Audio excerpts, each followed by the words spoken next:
तो welcome friends, आप सभी के अपने चैनल एसकेएम स्टडी का फिर स्वागत है। Very very most important video आपके लिए होगी। देखेंगे इंपॉर्टेंट क्यों है, अभी आपको पता चल जाएगा। सारी चीज़ों को डिस्कस करेंगे, बस आप हमारे साथ बने रहेंगे तो ठीक है। देखिए इस वीडियो में बात क्या करने वाले हैं, इसी तरीके से आप समझाएंगे, बताएंगे और बताने का प्रयास करेंगे। इसमें हम आपको समझाने वाले हैं कक्षा 12 फिजिक्स के उन 5 मोस्ट इंपॉर्टेंट क्वेश्चन की बात करेंगे जो आपके एग्जाम में बहुत बार पूछे गए। ठीक है, तो जो भी स्टूडेंट्स हमारे साथ जुड़ जाएंगे वो चैनल को लाइक कर देंगे, शेयर सब्सक्राइब कर देंगे और साथ ही साथ बेल आइकन को दबा देंगे ताकि जो वीडियो की नोटिफिकेशन हो आपके स्क्रीन पर तुरंत ही पहुंच जाए। ठीक है, चलिए अब यहाँ पे देखेंगे कक्षा 12 सब्जेक्ट फिजिक्स और 5 मोस्ट इंपॉर्टेंट क्वेश्चंस की बात करेंगे। ठीक है, चलिए यहाँ पे देखिए पहला क्वेश्चन क्या है, वैद्युत विभव की परिभाषा दीजिए तथा इसकी पीमा लिखिए। क्या करना है, वैद्युत विभव की क्या करना है, परिभाषा देना है और इसकी क्या लिखना है, बीमा लिखना है। ठीक है, इसकी पीडीएफ आपको मिल जाएगी एसकेएम टेलीग्राम चैनल और एसकेएम स्टडी ऐप पर। ठीक है, और एसकेएम जो classes.com वेबसाइट ऑफिशियल वेबसाइट है वहाँ पर भी इसकी पीडीएफ आपको मिल जाएगी। ठीक, चलिए तो क्या है हमारा, वैद्युत विभव की परिभाषा दीजिए तथा इसकी बीमा लिखिए। क्या करना है, वैद्युत विभव की परिभाषा देना है और इसकी बीमा लिखना है। तो वैद्युत क्षेत्र में किसमें, वैद्युत क्षेत्र में किसी बिंदु पर, क्या पर, वैद्युत क्षेत्र में किसी बिंदु पर वैद्युत विभव, यानी वैद्युत क्षेत्र में किसी बिंदु पर वैद्युत विभव किसी धन परीक्षण आवेश को, किसको, किसी धन परीक्षण आवेश को अनंत से उस बिंदु तक लाने में, कहाँ से, अनंत से उस बिंदु तक लाने में किए गए कार्य तथा धन परीक्षण आवेश के मान की निष्पत्ति के बराबर होता है। कहने का मतलब कि मान लीजिए कोई हमारा क्या है, वैद्युत क्षेत्र है। ठीक है, मान लेते हैं यही हमारा क्या है, मान लेते हैं हमारा क्या है, वैद्युत क्षेत्र है। ठीक है, यहाँ पर हमें क्या करना है, किसी परीक्षण आवेश को ले आना है, कहाँ से, अनंत से। मान लीजिए अनंत पर क्या है, कोई हमारा परीक्षण आवेश है, इसको यहाँ पर ले आने पर, यहाँ तक ले आने में जो भी कार्य किया जाएगा, यानी कि उस बिंदु तक लाने में किए गए कार्य तथा धन परीक्षण के आवेश के मान की निष्पत्ति के बराबर होता है। यानी V बराबर क्या हो जाएगा, W/Q0 बराबर जूल प्रति कूलम या वोल्ट होता है। क्या होता है, जूल प्रति कूलम या वोल्ट होता है। ठीक है, अब देखिए यहाँ पे वैद्युत विभव की बीमा क्या हो जाएगी, ml² T⁻³ A⁻1 होती है। तो इसको भी आप लोग लिख लीजिए, इसकी बीमा क्या होगी, ml² T⁻³ A⁻1 होती है। ठीक है, चलिए आगे आपको बताते हैं। अगला क्वेश्चन देखिए बहुत ही इंपॉर्टेंट है, ये भी आप एग्जाम में बहुत बार पूछा गया है। तो संधारित्र किसे कहते हैं, संधारित्र किसे कहते हैं, संधारित्र की धारिता की परिभाषा लिखिए। क्या है, संधारित्र किसे कहते हैं, संधारित्र की धारिता की परिभाषा लिखिए।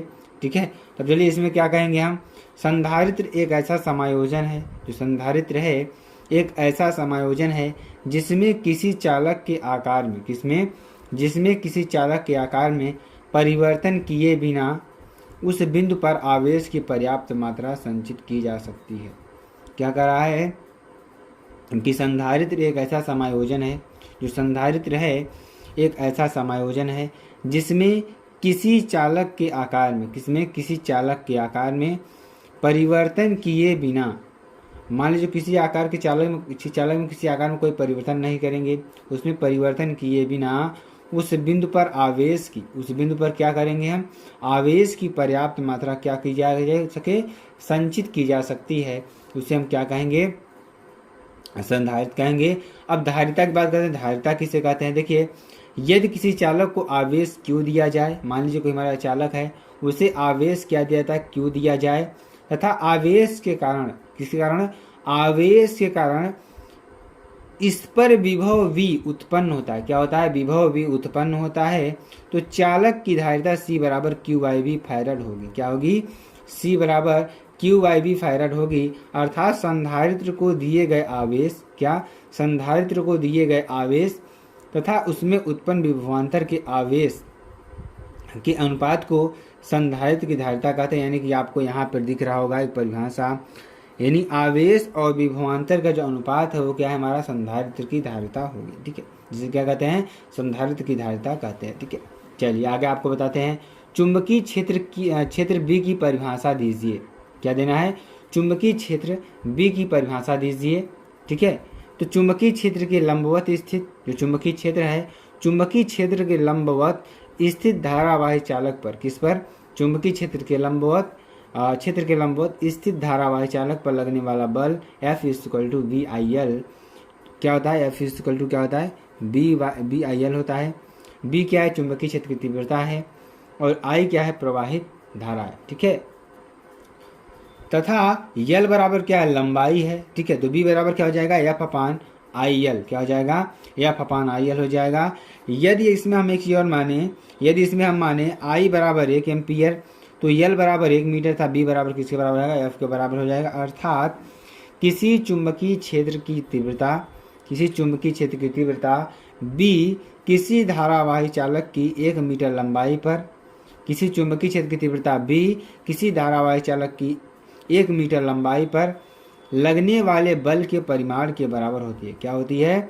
लगने वाले बल के परिमाण के बराबर होती है, जबकि चालक में 1 एम्पियर धारा बह रही हो। क्या हो रही हो? चालक में 1 एम्पियर धारा बह रही हो, तथा यह चुंबकीय क्षेत्र के लंबवत रखा हो। क्या हो? चुंबकीय क्षेत्र के लंबवत रखा हो। ये आपकी कंडीशन होगी। तो आई होप आपको बहुत ज़्यादा अच्छी तरीके से समझ में आ रहा होगा। वेरी मोस्ट इंपॉर्टेंट वीडियो आपकी होगी। अगला देखें क्वेश्चन क्या है, बहुत ही इंपॉर्टेंट क्वेश्चन ये भी है।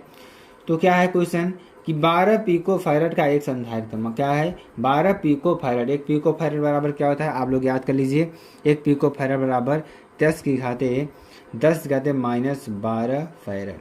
आप लोग याद कर लीजिए क्या होता है? 12 पिको फैरेड का एक संधारित्र 50 वोल्ट की बैटरी से जुड़ा है। कितने? 50 वोल्ट की बैटरी से जुड़ा है। तो संधारित्र में कितनी स्थिर वैद्युत ऊर्जा संचित होगी? क्या होगी? संधारित्र में कितनी स्थिर वैद्युत ऊर्जा स्थिर होगी या संचित होगी? तो यहाँ पे देखेंगे, सॉल्व करेंगे इसको। क्या सॉल्व करेंगे? ध्यान दीजिएगा इसमें। तो संधारित्र पर आरोपित विभव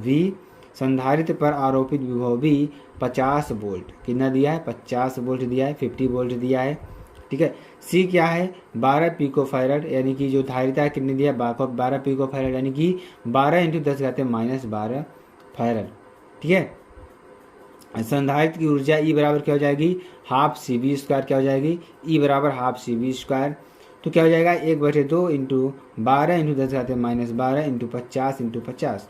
अब देखेंगे यहाँ पर तो हमने मान रख दिया। अब इसको सॉल्व करेंगे। ये 2 से कट जाएगा, क्या बचेगा? यहाँ पे 6 बचेगा। ठीक, 6 बचेगा। अब इसको देखिए क्या करना है, हमें मल्टीप्लाई करना है। तो मल्टीप्लाई करिए। 6 5 जा कितना होता है? 30 30 पचे 15, यानी कि 30 पंचे 150। ठीक है, कितना हो जाएगा यहाँ पे? अगर निकालेंगे तो 1.5 × 10⁻8 जूल आपका निकल कर आएगा। बहुत ही इंपॉर्टेंट है। ठीक है, चलिए आगे आपको बताते हैं। अगला क्वेश्चन देखिए, वैद्युत क्षेत्र की तीव्रता की परिभाषा था, इसका मात्रक लिखिए। तो वैद्युत क्षेत्र की परिभाषा था, इसका मात्रक लिखना है।